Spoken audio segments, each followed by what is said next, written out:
évoque une teigne plutôt chez l'enfant, c'est une pathologie de l'enfant avant la puberté puisque le sébum a plutôt un effet protecteur. En principe, il y a des squames. Alopécie plus squame, on pense à la teigne en premier lieu, alopécie non cicatricielle. Par contre, sur des peaux d'ascendance africaine, éventuellement, il y a des corps gras qui sont mis parce que le cheveu est sec, donc volontiers on met des produits qui vont dissimuler les squames. D'autre part, il y a souvent association avec d'autres choses, c'est-à-dire que si les cheveux sont tirés par des tresses par exemple, on peut avoir une alopécie parce qu'il y a eu une traction. Et donc tout ça va se mélanger et on peut avoir une difficulté diagnostique. Le problème maintenant, c'est le traitement des teignes parce que nous manque un produit qui était la griséfuline auparavant, qui a été retiré par le laboratoire Sanofi.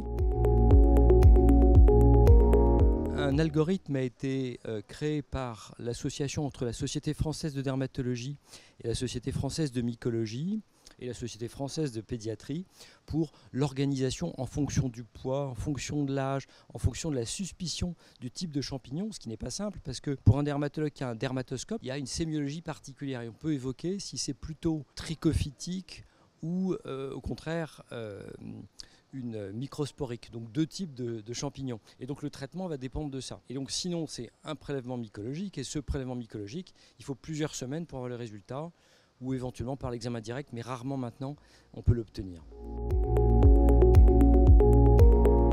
En pratique, pour le médecin généraliste, ça devient compliqué de poser l'hypothèse qu'il s'agit plutôt de l'une ou de l'autre des teignes et on revient à quelque chose qui était ce qu'on faisait il y a des années, où on se dit bah voilà, c'est une grande plaque, c'est plutôt microsporique, c'est plutôt le chat, ou au contraire c'est plutôt interhumain, c'est des petites plaques, des cheveux cassés courts.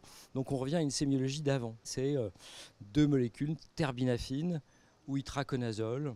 Donc deux sortes de molécules qui peuvent permettre de traiter mais qui marchent plutôt bien sur l'un ou mal sur l'autre et avec éventuellement des bilans sanguins à faire.